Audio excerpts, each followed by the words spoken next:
A mai előadásunk témája a fényszennyezés lesz. Sziasztok! Zsolnai Bianca vagyok, környezetvédelmi koordinátor, természetbarát és a minimalizmus egyik híve. A fényszennyezés kapcsán beszélni fogunk a fogalmakról, a hatásairól, illetve annak csökkenéséről, vagy annak csökkentéséről. Néhány emberöltővel ezelőtt, mikor az emberek felnéztek az égre, ezernyi fényes csillagot láttak, illetve magát a tejútrendszert is. Ma már a világ populációjának elég nagy százaléka városokban él. Ez pedig hatalmas fényszennyezettségben úszik. A fényszennyezés szennyező hatásúnak nevezzük minden olyan mesterséges forrásból származó fényt, ami nem kizárólag a célterületet világítja meg. Ezzel elhomályosítja az égbolt természetes fényforrásait, és vagy károsan hat a környezetünkre, illetve az emberre, valamint az élővilágra. Nem esik elég szó róla, ugyanis a környezetszennyezés a többi formájához kellene sorolni. A méretei intenzitását tekintve a föld kivilágítása mesterséges fénnyel évente 2%-kal nő, valamint a szennyezés az állatvilág különböző fajainak széles skáláját érinti. Hatásai ránk nézve emberekre. Eltűntek a csillagok az égről nagyobb városokban, ennek pedig kulturális élettani következményeit nehéz felmérni. Ugyanakkor a csillagokat használjuk, illetve használják tájékozódásképp. Vannak olyan civilizációk, akik még a mai napig ezeket használják egy-egy útjuk során. Valamint alvászavart okoz. Ugyanis éjjel, amikor alszunk, az emberi szervezet az teljes sötétségben tud pihenni, és ebben az esetben éjjelente, amikor bebeszűrődik egy-egy ilyen fény, akkor az irritálja lényegében a nyugvásra vágyó szemet. Az alvásnál, pihenésnél melatonint termelünk, ez segít az elalvásban, ilyenkor pedig ennek hiánya lép fel. Hatása a közvetlen környezetünkre. Az állatoknál kihat a táplálkozási szokásaikra, a kommunikációjukra, a vándorlásukra, illetve a tájékozódásukra is. A nappali ragadozók előnybe kerülnek a fényszennyezés által, hiszen nekik megnyúlik maguk a vadászattal töltött óráknak a száma. Az éjjeli állatok viszont hátrányból indulnak, hiszen nekik sokkal rövidebb idejük van magára erre a tevékenységre. A tojásból kikelő teknősök a fények alapján tudják meghatározni, hogy merre van a tenger. A fényszennyezés hatása évről évre több ezer kis teknőst pusztít el, ugyanis rossz irányba indulnak el, és a hamis jelzőfény hatására. Évről évre rovarok milliói kerülnek fénycsapdába. Ugye vonzza a tekintetet maga a fény, és egy-egy rovart, vagy akár több ezret is elindít arra az útra, illetve rengeteg rovar táplálkozási vagy párosodási ideje lecsökken ennek köszönhetően, hogy elindulnak rossz irányba. A teljes rovarfajok kerülnek a kihalás szélére a mesterséges fények hatására, ezáltal az őket elfogyasztó állatok táplálékforrásai csökkennek. A növények beporzásának fontos időszaka az éjszaka. A mesterséges fények azonban elvonják a rovarok figyelmét a porzási folyamatokról, tehát a növények szaporodására is hatással van maga a fényszennyezés. Városokban a horizont fölé irányuló mesterséges fénypászták hatására megnő a természetes határfényesség.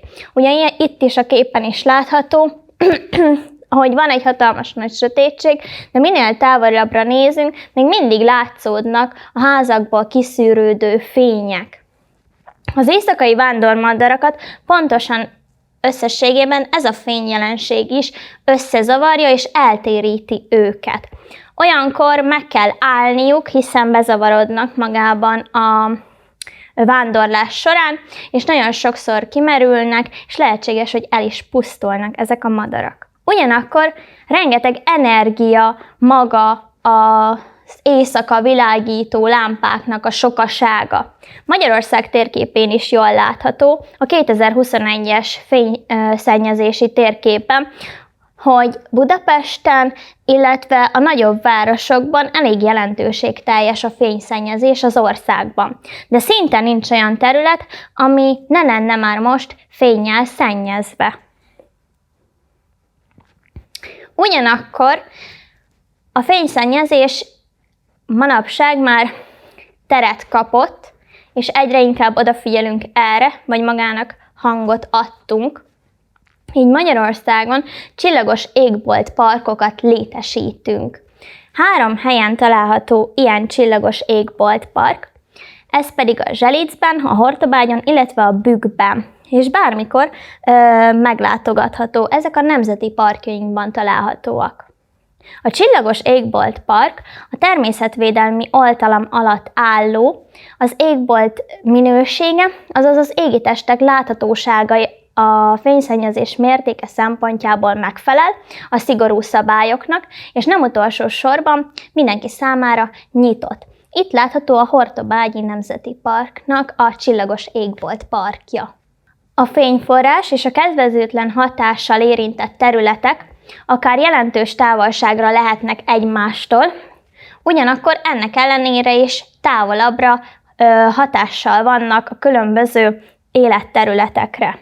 Olyan helyeken is érvényesülhetnek, ahol egyébként nincsen fényforrás. Ebből kifolyólag, ha otthonunk és lakókörnyezetünk esetében odafigyelünk a helyes kültéri világításra, azzal nem csak közvetlen környezetünket, hanem a távolabb lévő természetet is óvjuk. A fényszennyezés kiküszöbölésére, csökkentésére irányuló lépések szinte azonnal vagy nagyon rövid idő elteltével érkezik rá pozitív válasz magától a természettől. És akkor mit tehetek én? Minél alacsonyabb színhőmérsékletűre kell cserélni a kültéri izzókat. Ez nagyon-nagyon fontos, hiszen ez be tudja zavarni az állatokat. Valamint próbálkozzunk meg mindig a lefele irányított fényforrással. Ugyanis nem kellene, hogy minél szélesebb körben, minél távolabb az ég felé irányuljon egy-egy fényforrás, valamint csak azt a területet világítsuk meg, amit ténylegesen látni szeretnénk. Valamint a nagy fényvisszaverő képességű felületeket, tárgyakat távolítsuk el ennek a közeléből. Például, hogyha a ház bejáratát szeretnénk megvilágítani, akkor ne legyen fehér maga a fal, ahol az ajtó van, hiszen az sokkal nagyobb fényvisszaverődést okoz, és nagyobb lesz nyilván a fénynek a hatósugara. Ha az utcai lámpák fénye bevilágít az ablakunkon, akkor ez ellen védekezhetünk egy redőnnyel, vagy akár egy sötétítő függönnyel. Az alváshoz biztosítsunk magunknak és családunknak természetes sötétséget. A mesterséges fényt kibocsátó kütyüket pedig kapcsoljuk ki éjszakára, hiszen egyrészt nem is használjuk, másrészt energiát spórolunk velük, illetve ezt sem világítanak fölöslegesen. Ha a mesterséges éjszakai világítás a reális igényekhez képest indokolatlanul, nem szükséges helyen, nem a megfelelő időben, vagy túlzott mértékben, vagy nem megfelelő minőségű fénnyel valósul meg, akkor ezeket hívjuk a fényszennyezésnek. Az energiatakarékos izzók kevésbé szennyezőek-e? Lényegében nem ezen múlik, nem az magán a leden, hogy egy adott fényforrás szennyező-e, hanem, hogy minél alacsonyabb színhőmérsékletű legyen az az adott izzó, ami abban az adott lámpatestben van. Ilyenkor kell előnyben részesíteni ezeket a halvány sárga izzókat. Az elmúlt évtizedben azonban az energiatakarékos LED izzók robbanásszerűen elterjedtek, komoly arányban növekedett a fényszennyezés mértéke is a világban. Pontosan azért, mert a ledes izzók 3000 Kelvin fölött vannak. A fényszennyezés okozta problémák többsége egyszerűen elkerülhető lenne, és ez nagyrészt megfelelő hozzáálláson és szándékon múlik. Ugyanis a legtöbb szennyezéssel ellentétben ez az legegyszerűbb, amit mi magunk a kezünkbe vehetünk, hiszen egyetlen egy gombnyomás az egész, hogy tehetünk ellene. A nyári előadásokkal kapcsolatban a júliusi, az a következő előadásunk, az a vízszennyezés lesz, illetve augusztusban a talajszennyezés, ugyanis a nyári előadások nagy témája az a környezetünk szennyezése lesz.